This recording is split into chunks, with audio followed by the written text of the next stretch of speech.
I'm a little bit nervous. I didn't feel nervous until I saw the wall of cliffs. I thought, oh yeah, right, I'll be jumping off that then, won't I?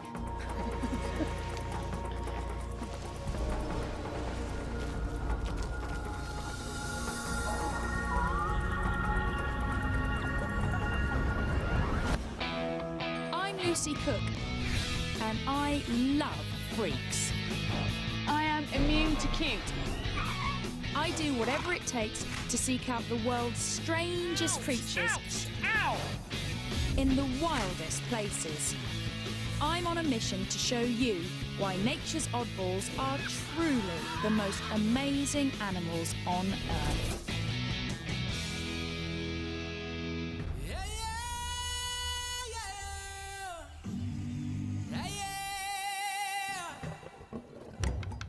Every year, 8 million tourists flock to South Africa to catch a glimpse of the animal world's superstars, the so-called Big Five. But I don't see why they should get all the attention. So I'm here to seek out the ugly, the weird, and the overlooked. My very own odd five. They're animals so bizarre that their strange looks and habits are getting them into trouble. Yet their freaky stories are rarely heard. Maybe that's because they've got some rather challenging personal habits.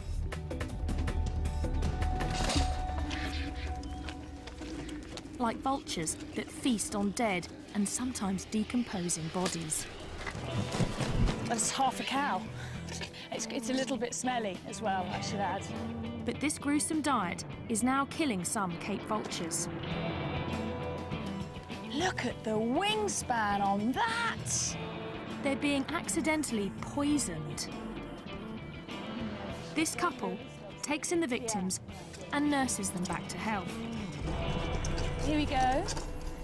Dinner time. Don't be alarmed if a whole bunch of vultures do come up to you. Okay. So they do bite. If the birds are going to grab you, the first thing they're going to do is your eyes. So I have to wear sunglasses and a cap to protect my eyes from being pecked out. But other than that, apparently they're very friendly. Carry on walking.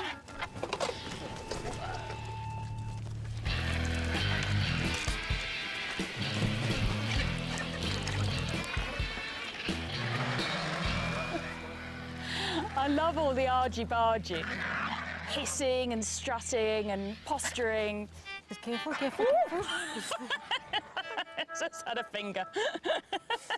That is not for tea. Ayla over there, her speciality is to go in and quickly grab the liver. She loves the liver. Really? Just like Hannibal Lecter?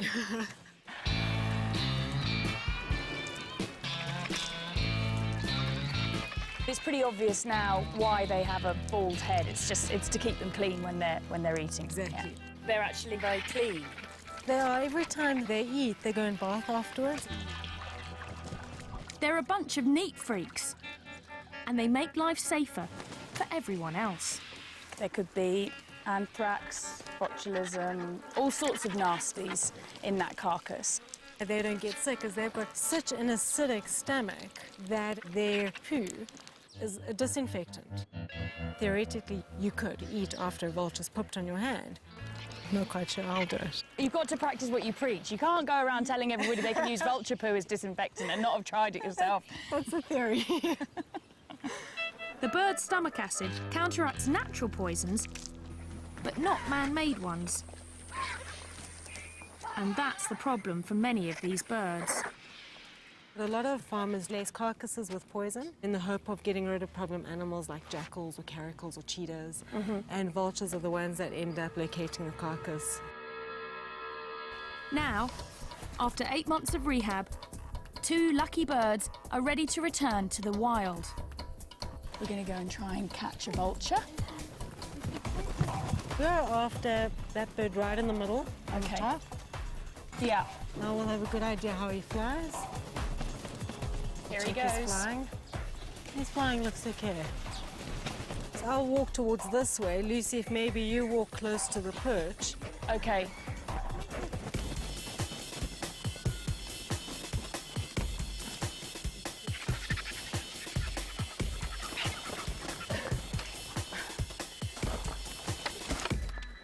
Well, he's quite a small guy. Do you want to try and grab him? All right. From that way. That's okay. it, yeah. And the most important part is not to let go of the head. That's the number one. Number one, don't let go of the head. They're very wriggly, so just... Very wriggly. Okay, I've got hold of it. Wow, it is wriggly, isn't it? Hold Whoa, higher. it's so wriggly. Yeah. Okay, hold higher. You're going to hold it up against your chest. I'm going to pass him to... like that. And My keep hands his are quite head- small. Keep his so- head away from your face. Don't Okay, don't yeah, get at all too close. Okay, now you're going to hug him. So I'm going to pass him to you. You're going to kind of hug him. Okay. Okay, you okay there? Yeah, just. Whoa, he's strong. Okay. Have vulture will travel. Going to turn into the narrow tar road. You follow that all the way up. We take our birds to a spot where they can join other Cape vultures in one of the last surviving colonies. These birds only live in southern Africa.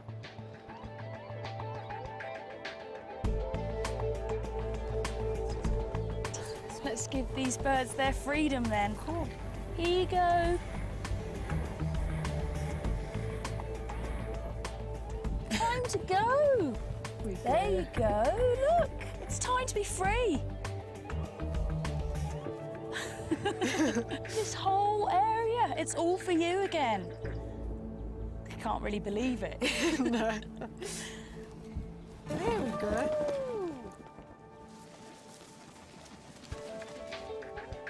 Straight off and heading for home.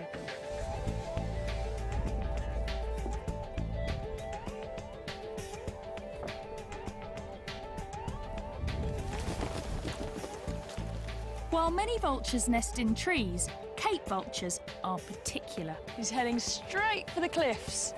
They only nest on high cliffs like these. And there's only one way I can see how they do it.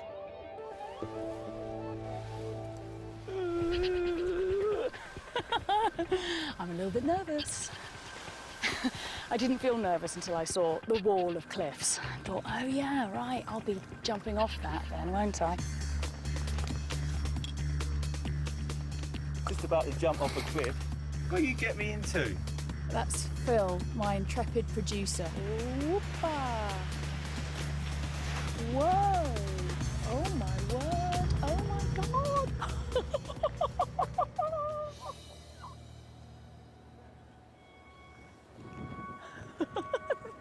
They're gone, and there's two vultures.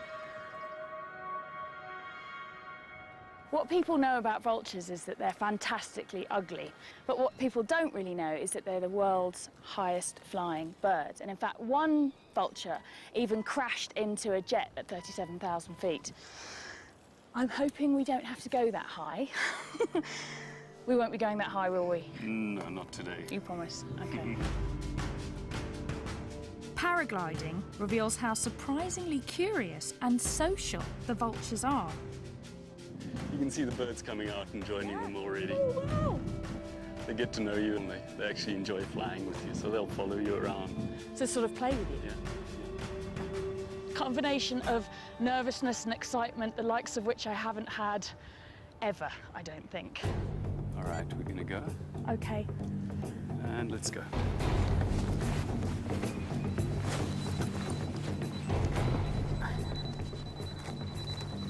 All right, and run. Run. Yeah.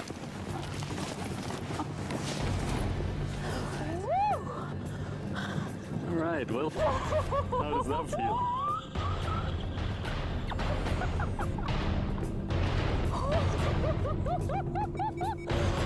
My knuckles are white. It's incredible though. And there are the vultures. Oh my word. Wow, they are all around us.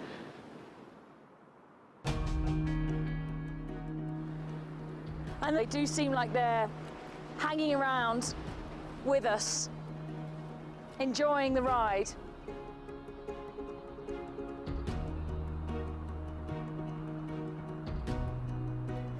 This is how you should see them to appreciate their beauty. And their extraordinary skills. So this is the perfect introduction to South Africa. South Africa is made up of all sorts of different micro-terrains, each with their own peculiar creatures. These cliffs are one of those unique hotspots. I can see right over the cliff where they're nesting now. 25% of the world's Cape vultures are nesting in these cliffs. Vultures are paying a high price for their taste for dead flesh. And now, even their keen eyesight is getting them in trouble. A threat I want to know more about. There's a big muti market here. Muti is traditional medicine. And apparently, vultures are a popular ingredient. There's everything here, actually. There's a lot of herbs and plants, and then just a lot of unidentifiable bits of animal. Oh, this was a big snake. Python. It's a python. Is that a cheetah or a leopard? Here you've got a whole baboon. That's what. You've got a lot of stuff, haven't you? Yeah, there are a lot of stuff. This is the wings for the vulture. That's a wing of a vulture. Yeah. Oh my God. Okay. What's your best stuff? What's your biggest seller? Vulture brains. People want vulture brains. That's the big seller, is it? Yeah. How to use And- this one? You can make powder. Yeah. And then you can put here. And Okay. then you can smell. It helps so you can see to the future, you can see what's coming, and they can give you this to open up your mind. Dimmy was once a student of all this, and I've asked her to be my guide. Also, it's good for gamblers. Yeah, it's good for the lotto. The lotto number. Lotto number. Right, okay. As if it wasn't bad enough that they got farmers poisoning them, they're also getting their brains sniffed in order to win the lotto. The belief is that the traits of the animals transfer to the buyers. The vulture's got amazing eyesight and makes you be able to sort of see into the future. Dimi, can you help me? Does he understand that the vultures are endangered and that there's not many vultures left? Okay, ufungwazi ukuthi mhlambe ngevulture wangifana noma usala ngembuzi nge-A1. Yeah, I know. Yeah, it's true. But it's a business. Yeah. It worries him, but it's a business. It's part of a tradition begun centuries ago, before other threats put these animals in so much danger. There are clearly an awful lot of endangered species here. This is a scale of a pangolin. I love pangolins. Pangolin scale. A pangolin scale is said to protect you from evil, wrapping you in armour like the animal itself. In 2011, at least 8,000 of these bizarre mammals were seized from black marketeers. Some of them want their scales, while others are after their meat. In China, it's considered an exotic delicacy. They may be the weirdest of the freaky five, and I'm not leaving Africa until I've seen one.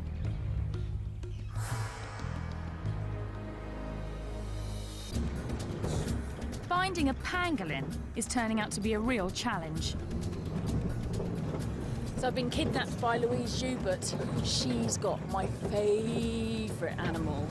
She's a pangolin, which is a funny little scaly anteater with a very, very long tongue and a very smelly bottom. But Louise seems determined for me to see the big five first.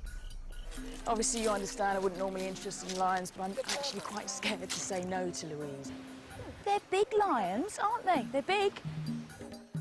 It's very easy to put your claws through there.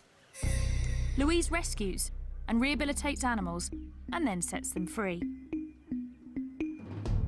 Oh, we've got pangolins to see. Come on, we've got pangolins to see. Enough with the celebrity animals. Oh my word, it's a rhino. He wants it. It's like, do you think my hand's food? Louise, I want to see the pangolin. I want to see the pangolin. Take me to the pangolin, please. wild dogs. What do you think, Munchkin, eh? What do you want? Do you want to go and join them? Do you want to go back to nature? No, definitely. Slightly mad place, really, isn't it? Louise has an amazing success rate. She's saved 4,500 creatures since 1993. Slightly nervous as to what's going to be inside. This is a very strange house. We've got funny little animals. And in this bedroom, we've got a load of ostrich chicks. Now I'm going to get to see the pangolin. Yes. This is the pangolin's bedroom. This is the penguin's Pangolin's bedroom. got its very own bedroom. This is the pangolin's teddy bear. And he's been pooping, so we need to just clean that. Here we go. Sid, you stink. I could camp out in the African bush for months and never see a pangolin. Oh, look, he's making into a little ball. They're very shy and secretive. Sid, it's so fantastic to meet you. I've heard so much about you, and I have been desperate to meet you. Oh, he's so strange. His funny little ears. They've got very poor eyesight, apparently, but they've got a very keen sense of smell. And he's like a little pine cone, aren't you, Sid? Sid and his mother were seized from poachers. The mother showed signs of stress and Louise released her. Now she is Sid's mum and has to make sure he learns to survive in the wild. We're on our way to go and find some termite mounds because Sid needs to learn to eat termites. He's an anteater, termite eater. You reckon this is a good one? Pangolins are super specialised for eating termites, with sticky tongues as long as their bodies, and claws that can dig through concrete. Those termite mounds are really hard, so you can see why he needs to have these really big digging claws. We might have termites in there. Yes. Oh. Am I doing this right? Yes, there's the first termites coming out. There's one there. Oh, come on, yeah. I know you don't want to be eating his breakfast.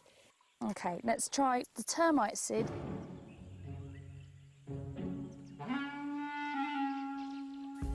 Come on, Sid, there's a termite. The termite, Sid, is there, right in front of your nose. No, okay. It's there. There it is. Look. Look there. Look. Look, termite. That way. Possibly still too small. We don't even know which particular type of termites he likes, or ants, or whatever, but we'll find out. Yeah. Soon, Sid should be able to sniff out termites from hundreds of metres away, and hopefully other pangolins. They communicate to each other by leaving scents from a gland in their bottom, and that's how it smells very bad to humans, but it probably smells fantastic to other pangolins. And so this just must be a crazy amount of new smells going on out here. See how he can curl like that into a ball? That's their defense, is that he can curl right up like that.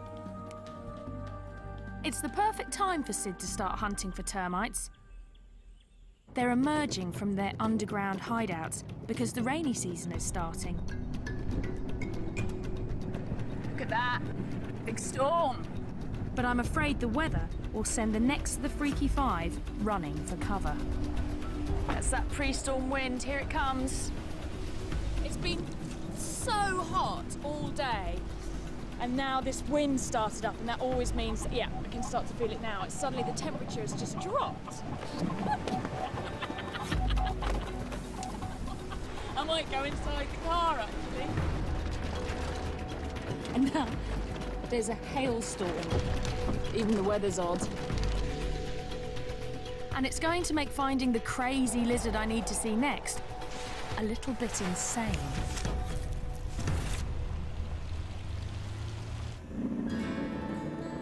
Let's go find some sun gazers. We've travelled in search of this incredibly rare lizard, and hardly anything is known about it, except for the fact it's called a sun gazer. That's a burrow. That's another burrow there. My guess is that means it likes to gaze at the sun. What? Oh, lightning! There's no sun gazers, but there's a lot of lightning. If we were looking for lightning gazers, we would have chosen the perfect day. Sun gazers sell for crazy sums on the illegal pet market. Rain! Rain! And I want to see what's making them so popular and getting them into trouble. The lizard guys are here. I've got 3 experts to help me coax a sun gazer out of its hole. He's shivering. It's shivering shit.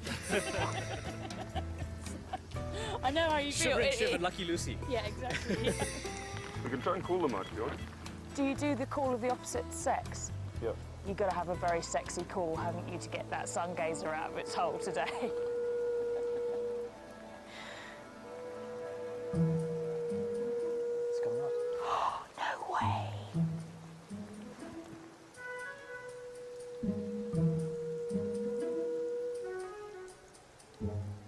I'm just messing with you. Oh, I was all excited.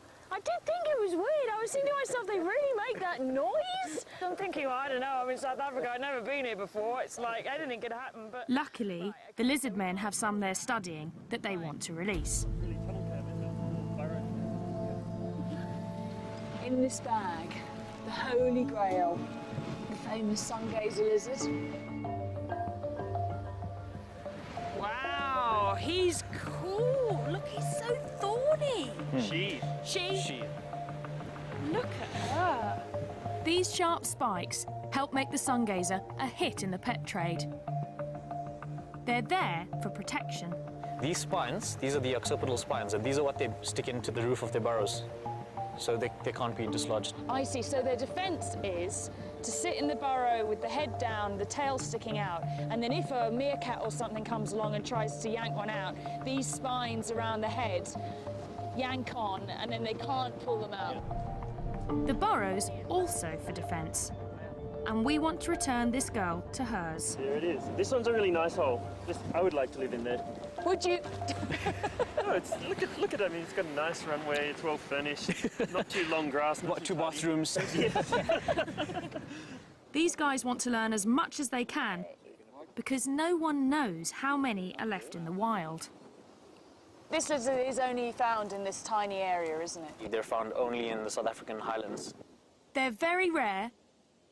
They look incredibly fierce, but they're really very passive and easy to handle. It's a recipe that some exotic pet owners can't resist. Look at these spines and look at these spikes. They're like living dragons, really. There's nothing else that looks like this. Apart from you this morning when you turned up with your hair, actually. You looked quite like you'd styled yourself like a sun gazer. You know, you say owners start looking like their pets. Then you start looking like your study animal after enough.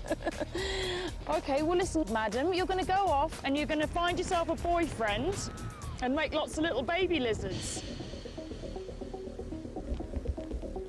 Go! On your marks. Get set.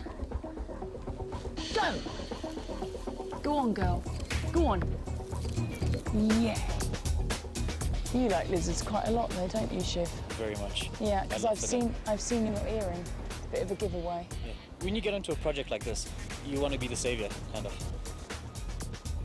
I think you'll be the saviour of the lizards. Well, I hope so.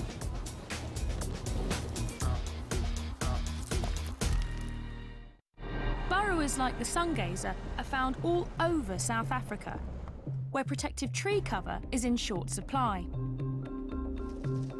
There's the aardvark, an anteater with the snout of a pig, the ears of a rabbit, and the tail of a kangaroo. They can weigh as much as a human. Aardvark burrows are often taken over by the honey badger.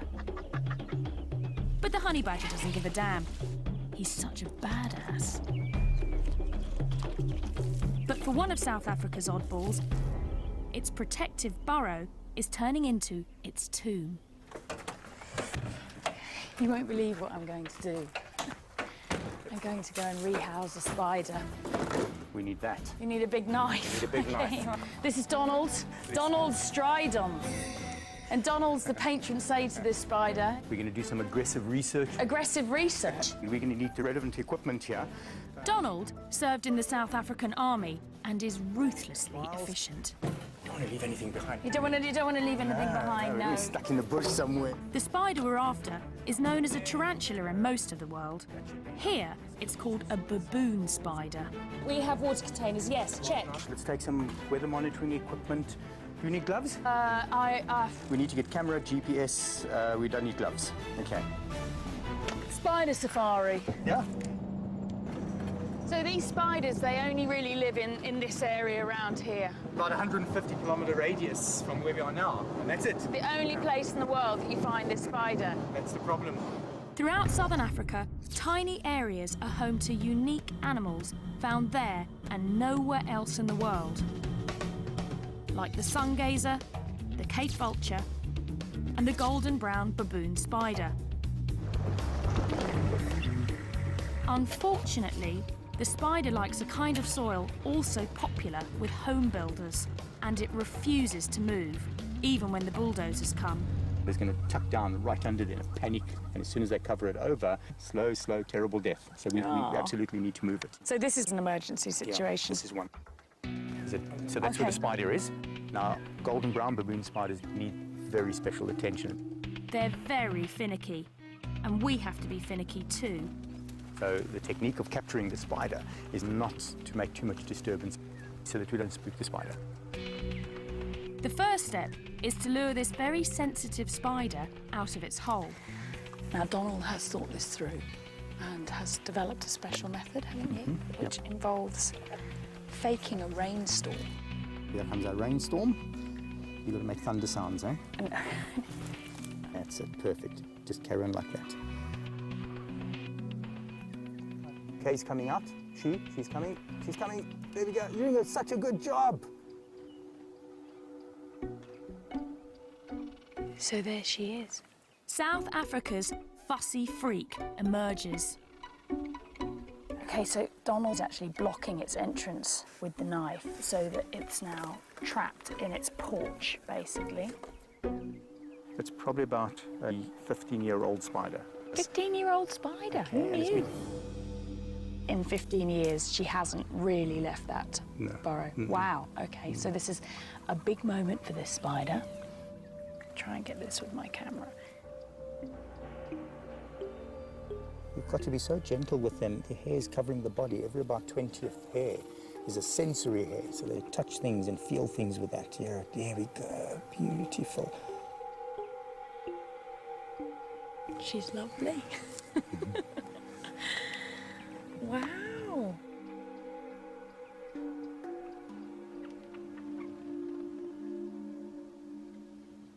She's kind of on your hand already. Is she really already? Yeah, you hardly feel it. You know. I can feel it, yeah. Wow. I'm slightly worried she's going to run into my shirt sleeve. She won't run too fast. How long does it take for the spider to build this hole? Took it about 5 to 7 years. That's incredible. I totally understand why it wouldn't want to move. The hole is the spider's life's work. It won't simply dig another once we move it. So that's half the job. Less than half. You need to get a mould of that hole. If you don't shake it properly, it doesn't foam nicely. Yeah. Now Donald is making it his life's work to figure out exactly what the spider likes. That's it. Ooh. Okay, we need to get a GPS reading here. We need to get weather conditions. Donald's quite serious. 24 degrees, 22 minutes. Yeah. So how many spiders do you think in total there need to be relocated here? Well, looking at the map and how many houses are going to be built here, with each house there could be at least maybe 2 or 3 spiders. So multiplied by 200, 300 houses. It's a lot of work. Donald could end up doing this 1,000 times. Meanwhile, our finicky baboon spider still needs a new home. We should use this area. This is our spider's home. This is what was underneath. And we're going to start making a hole for her in the hope that she'll continue and make the rest of the boot. Yep, exactly. Okay, So what direction? We were 24. What do you say about that spot? Donald has learnt to be as fussy as a spider, having to try and rehouse. How many have you tried? And I hate to say failed, but I mean it's... Probably about close to 50 that we've worked with. 50, yeah. 50. Of the 50 spiders, just one has accepted its new home. Right. We have a whole bunch here that we have in captivity. They're all waiting for homes. So until we find what the recipe is. And you've got to be very careful about what you're doing here, ma'am. Really? Lucy, yeah, you're scraping the hole wider and wider. That's no good. Do you see what you've done there? You've messed it. I have... Oh my God, I've ruined it. So I have to start a new hole. Okay, now look what I'm doing. The spoon has been taken away from me and handed back to the master. There's only one master, and that's the master. Such love. Would you like to do the honours? I would love to do the honours. So I'll just put it straight into your hand. Okay. She is a really beautiful spider, actually. Okay, so I'll try her face first. Yeah, let's see if she accepts it. Look, you got a new home. You just realise there's something there. There's something there. So we can just guide her. We'll have to guide her because it's not her home. Is she going to accept into your hole. Hey, she's accepting it. Well done. Excellent. That's so cool. I'm so happy. If all goes well, she'll be here for another decade, where her reclusive life won't get her into any trouble. Well, only another 999 to go.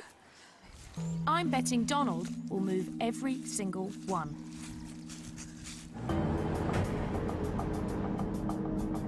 The spider would be helpless without Donald. But the last freaks on my safari help each other. And they're paying a steep price for it. They're bold creatures, far stronger and more agile than humans, with fangs longer than a leopard's. But it's the Chukma baboon's brain power that gets him in trouble.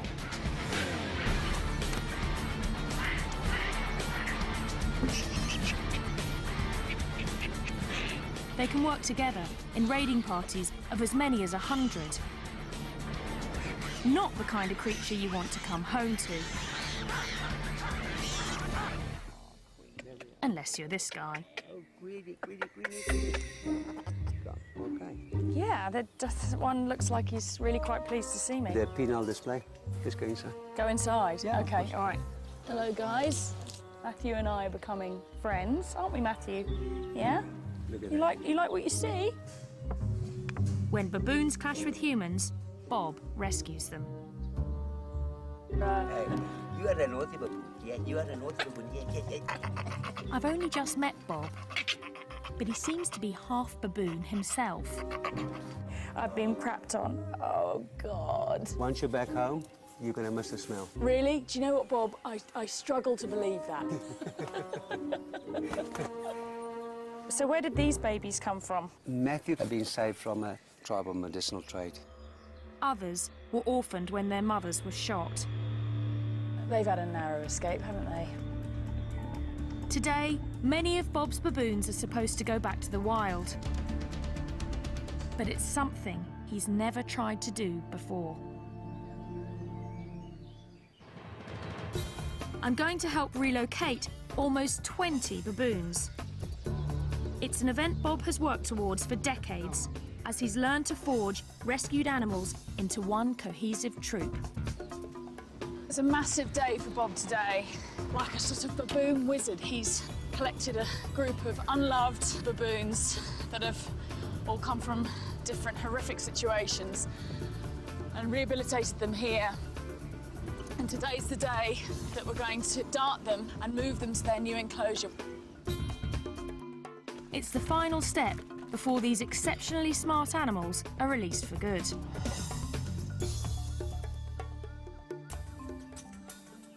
Oh, here they are. Wow.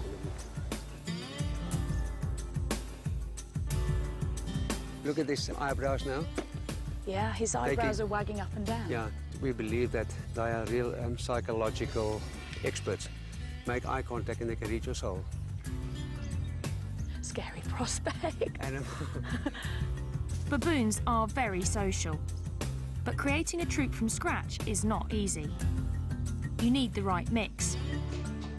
After years of trial and error, Bob's finally found it. Just recently, this group has come together to raise their newest member.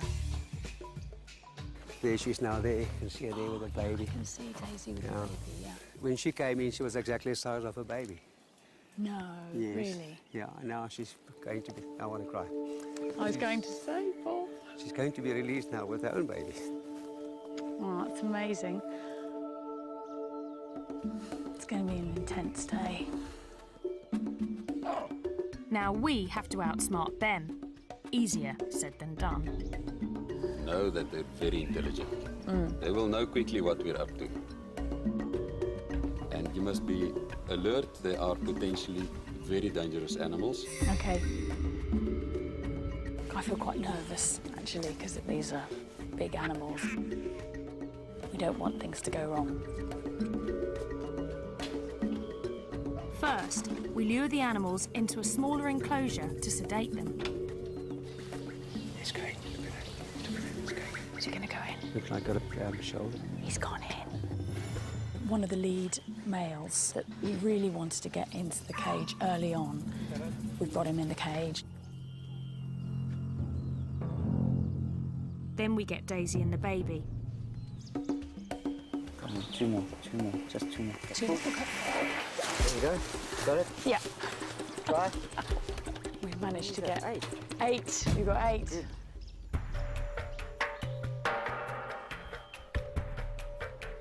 He's so jittery about seeing a gun, you know, because they've been shot at so many times. And Some farmers here shoot to kill any baboon they spot on their property.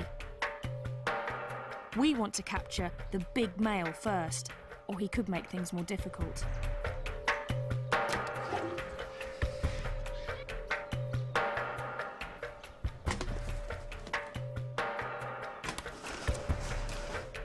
It's really tense.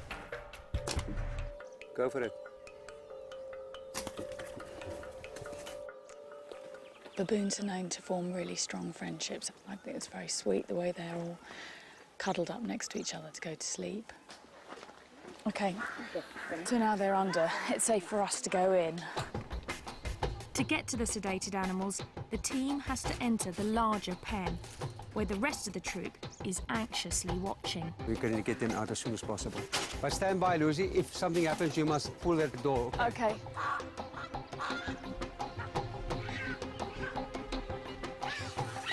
Hear that? The minute that the baby starts crying, they will... Oh, they can tell something's going on. Yeah, they're going crazy because it's the baby. Now with the baby making the sounds, then we must take them out immediately. I've got it, yeah, okay.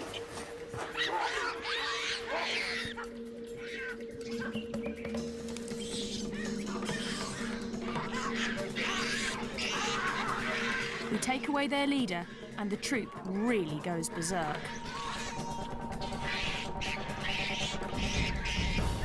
Once strangers, these baboons will now do anything to protect one another. And that includes taking us on.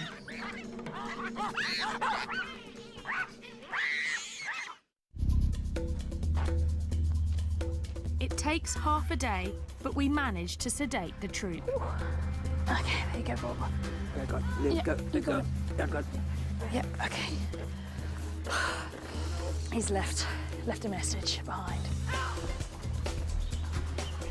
Okay. Each gets a thorough medical checkup to make sure it's healthy enough to survive in the wild. It's a lot softer than you'd expect, given that they walk on their hands all day long. Baboons have evolved to forage on the ground because of southern Africa's lack of forest.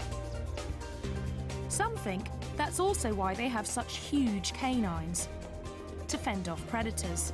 Whoa, look at that. This is for the canine. If you feel the back part of it here, I will set. I can feel that. Behind that tooth is razor sharp.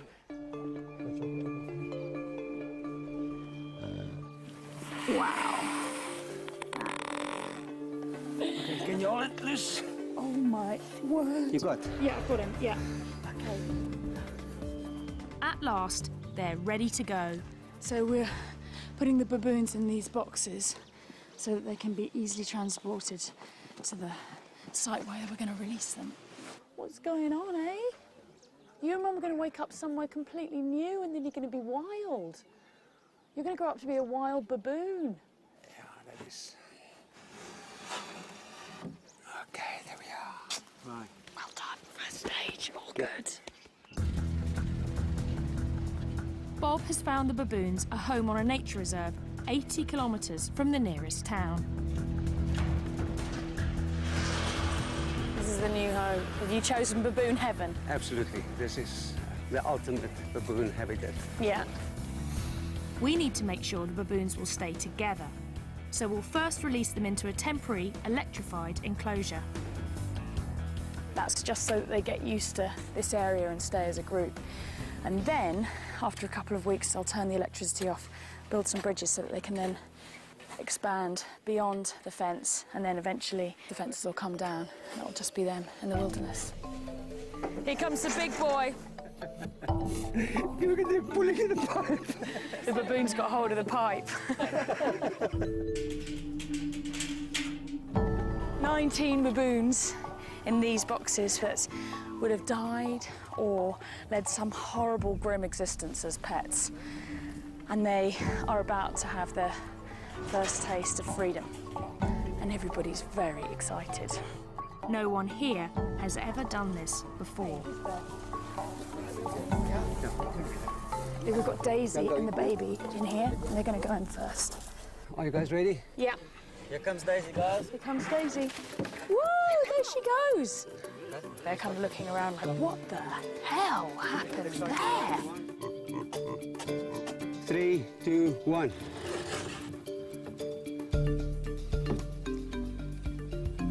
Look at that. Emotion is running very high. Yeah. There you go. Yes, look at that. These ones are lively. It's not just the humans who are emotional. The baboons in there can see that there are other baboons that are free on the other side, so it's all getting a lot more exciting now. Wait, there's a baboon coming. Oh, very quick, quick, quick, quick, quick, quick. We released the entire troop without a hitch. 2 more happy customers. Well, almost the entire troop. He's not going quietly. We've got to get Matthew out. Whoa! Whoa! Are you ready, guys? This is the alpha.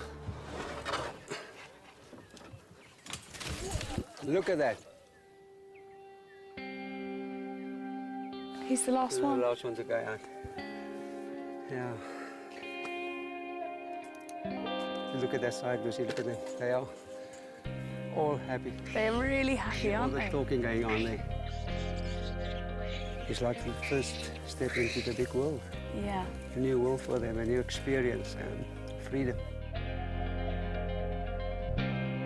Everybody thinks their society is based on aggression, but it just isn't, is it? It's not. It's not. It's about care. This is a group of animals that come from as far as 1,000 kilometres away from each other, and yet they form this incredibly tight family group now, and they'll do anything to protect each other.